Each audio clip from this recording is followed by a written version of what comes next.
Засгийн газрын бүтцийг өөрчлөнө гэдэг ерөнхий сайд гол нийтэд мэдээлсэн байгаа. Мэдээж засгийн газрын бүрэлдэхүүнийг ерөнхий сайд өөрөө мэддэг учраас энэ өөрчлөлтийг оруулж ирнэ. Оруулж ирэхдээ цаг хугацааны үед хэдийвэ гэдгийг бол бас ярилцах хугацаа бол бидэнд байгаа болов ч мэдэж харж байна. Ерөнхий сайд засгийн газрынхаа бүрэлдэхүүнийг өргөн барьсны дараа бид нар намынхаа бүлгээр энэ асуудлыг авч хэлцэх бодолтой байгаа. Мэдээж энэ бол ерөнхий сайдын бүрэн эрхийн асуудал байдаг учраас бид өнөөдөр ямар байна вэ гэдэг асуулгыг бол өгөөгүй. Ер нь бол ойрын хугацаанд энэ 7 хоногоос юм уу дараагийн 7 хоногоос улсын их хурлд бүцэл зайлшгүй орж ирэх шаардлагатай гэж бид үзэж байгаа. Засгийн газрын гишүүнийг огцруулах тухай асуудлыг ардын нам тавьсан байгаа. Энэ бол төлөвлөгөөнд тусгатаад явж байгаа. Нэгэнт одоо сая засварлагын хугацаанд нэгэнт хуулиар чуулган засварлаж байгаа учраас асуудал бол төр зогссон байгаа. Энэ 7 хоногийн төлөвлөгөөнд орцсон. Хэрвээ төсвийн тухай, бүтцийн тухай асуудал ороод ирэх юм бол бид нар энэ засгийн газрын нэг гишүүний тухай биш бүтцийн тухай ярих нь бол зүйтэй гэсэн байр суурин дээр байгаа. Засгийн газрын бүтц бүрэлдэхүүний асуудал бол үндсэн хуулиараа ерөнхий сайдын бүрэлдэхүүний асуудал. Тэгэхээр би хувьдаа ерөнхий сайд бол та асуудлаа оруулаад тэгээд ярих гэж байгаа.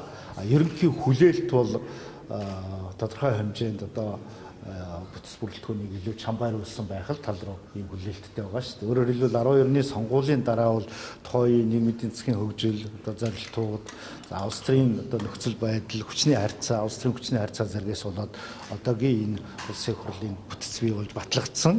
За 2 жил яваад эргээ харахад бол мэдээж хэрэг одоо чиг үүргүүдийн илүү чамбайруулах, хүс тогтолцоонд зарим нэг өөрчлөлт хийх, за магадгүй одоо зарим ажлын доголдож байгаа гэж үзэж байгаа салбарууд дээр сайттай нь бас одоо ямар нэгэн байдлаар ажлын хариуцлагын асуудал ярих гээд хоригдлогч юмнууд бол байгаа. За энэ хүрээндээ энэ засгийн газрын бүтцийн асуудал ярих хүрээнд сая одоо хэлбэрний хэлж байгаа зүйлүүд шийдвэрлээд явна гэсэн хүлээлттэй байна. За бүтцээр одоо яг тийм байна, тэд байна гэж хэлэхээр ямар ч байсан ерөнхий сайд бодвол ерөнхийлөгчтэй зөвшөлдөж байгаа бах. Ингээ улсын хурлд ойрын үед өргөн барих байх гэсэн хүлээлттэй байна. Тэрний дараа бол энэ чухал асуудлаар бас тойрцоогаад ярина, баталж гаргана. 12 оны улсын хурлын сонгуулийн дараа Монгол Ардын нам тухай үед 29 суудал, ардчилсан нам 31 суудал авсан. Энэ 31 суудал авсан нам 2 суудал илүү авсан учраас энүүгээр ард түмэн энэ 4 жил Монголын нийгмийн эдийн засаг улс орныг удирдаа гэж ардчилсан намд санал өгсөн. Тийм учраас дараагийн засгийн газар ардчилсан нам толгойлсон засгийн газар байна. Монгол Ардын намыг бол сөрөг хүчин болж хяналт тавьж алдаж байгаа үед нь бас засаж залруулж ард түмний дуу хоолоороо гэсэн бид нар энэ үүргээ шаарддаг байх гэж байна. Ер нь Монгол улсын нийгмийн эдийн засгийн байдал улс орны том утгыг авч үзэх юм бол өнөөдрийн хамтраг гэхээсээ илүү томоохон бодлогын томоохон асуудлыг шийдвэрлэх цаг нь болсон гэж харж байгаа. Тухайлбал энэ удаагийн намрын чуулганд би үндсэн хуулийн өөрчлөлт рүү яваасаа гэж харж байгаа. Үндсэн хуулийн өөрчлөлт рүү явж иж бид нар энэ улс төрийн нэг талдаа гацаанд орчиж шүү дээ. Энэ зэлтрийн гацаанаас энэ эдийн засгийн хувьд бид нар өгсөд байгаа юм шиг байсан энэ эдийн засаг бас дахиад мухардалд орчлаа тийм. Энэ мухардлаас гарах гарцыг бид нар бүгдээрээ сууж ярих хэрэгтэй. Энэ зөвхөн ардчилсан намд төдийгүй бусад улс төрийн хүчнүүд ширээний ард сууж асуудал ярих цаг нь болсон. Төрийн томоохон институтууд энэ асуудал дээр сууж асуудал ярих цаг нь болсон. Өнөөдөр бид нар явж энэ бол үндсэн хуулийн өөрчлөлт рүү магадгүй томоохон хөгжлийн бодлогын гарцууд руу бид нарыг бэлгэж байгаа. Тийм учраас энэс гарах гарц бол энэ байна гэж. Нэгдэж хамтраад ажиллаж байгаа шүү дээ. Улсын хурал дээр орж ирж байгаа засгийн газрын бодлогыг бол бид нар бүх талаар дэмжиж байгаа. Харамсалтай нь боловсруулалт дутуу, тооцоо суулгаа дутуу, Монголын хөрсөнд буухгүй, эдийн засаг улс төрийн бүлэглүүдийн захиалгатай эсвэл гадны гар хөл орсон ийм шийдвэрийг буцааж байгаа. Тухайлбал газрын хуулиас эхлүүлээд. Бусад орж ирж байгаа үнэхээр боловсруулалт сайтай тухайн салбарын дуу хоолойг тусгацсан салбарын бодлого зохицуулдаг Монголын хөрсөнд нь буу зохицуулж болох ийм хууль тогтоомж нэгэн зах заагуугаар улсын хуралд гаргаж байгаа. Тийм учраас зарим ажлын хэсэгт бид нар өөрсдөө орж зарим нь ахалж ажиллаж байгаа.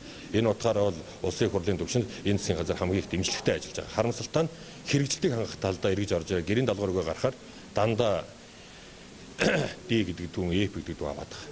Эдийн засагт бол ялангуяа энэ хүндрэл бэрхшээл тохиолдож байгаа, төсвийн орлого жаахан тасалдсан байгаа ийм одоо үед бол дараа жилийн энэ жилийн төсөв дээр бол одоо хөрөнгө оруулалтын гүйцэтгэл бол бас жаахан дутаж гарахаар байгаа. Тийм учраас 15 оны төсвийг бол үнэхээр одоо чамбай боловсруулах шаардлагатай байна. Өөр нэг юм бол сая улсын хурлын даргын одоо өгөндөж гарлаа. Энэ жил зам бол одоо 2 хөршийн ерөнхийлөгчтэй альчилсан. Энэ альчиллаар бол Монгол улсын нийгмийн эдийн засгийн хөгжилтэй маш чухал холбоотой. Ер нь бол бүс нутгийн эдийн засгийн интеграцийг улам түргэсгэхэд одоо 3 талын оролцоог хангаж ажиллах талаар маш чухал бичгээр өндөд зурсан. Тэгэхээр энэтэй холбоотой манай талаас дагаж гарах эрх зүйн баримтчгууд байна тийм үү? Төмөр зүйн бодлогоос өсвүүлээд нэгэн бусын аргачлан батлах хэрэгтэй байгаа гэх мэтчлэн. Гэхдээ гол анхаарал нь бид нар төсөв хорон оруулалтын дээр ажиллах баг. За 100 намаар олон дүнтэй уулзаа явж хахад бас улс төрөө зохицлооч гэдэг юм газар сайгүй ярьж байгаа. Улс төрийн намуудын тухай, сонгуулийн тухай ойлголт бас өөрчлөлт оруулахаар төлөвлөсөн энийг одоо батлан гаргах шаардлагатай байгаа. За өөр нэг чухал зүйл бол одоо 3 бүлгийн дарга ажлын хэсгийн ахлагчаар нь ажиллаж байгаа. Монгол улсын хөгжлийн урт хугацааны одоо хөгжлийн баримтчгийн төслийг боловсруул батлан гаргах асуудал байгаа.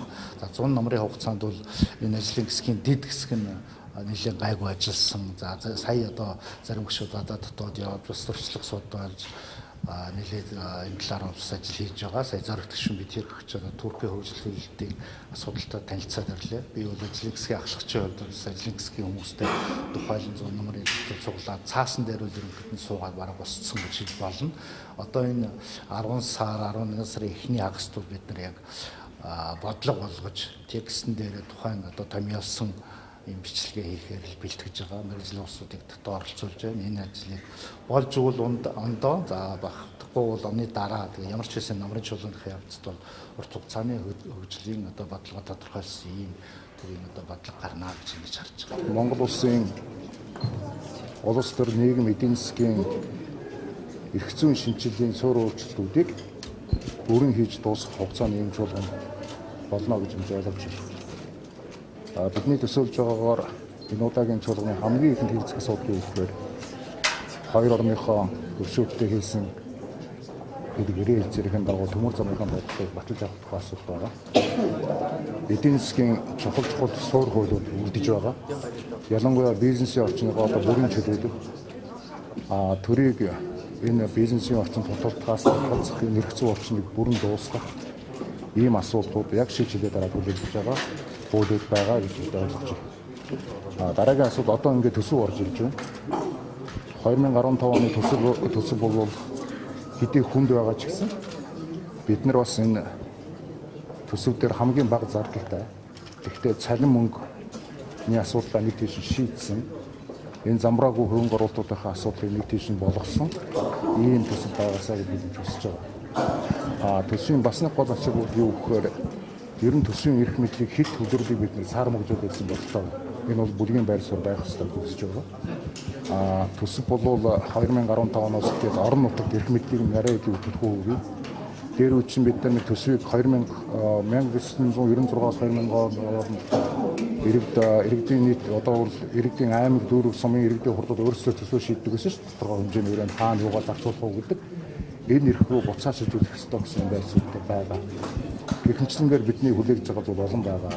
За улс төрийнхөө хүрээнд ч гэсэн бид нар энэ улс төрийн намуудын тухай хуулийг, сонгуулийнхаа тухай хуулийг гэх нэг мөр тийш болгох юм чухал чуулган болно гэж бид харж байна.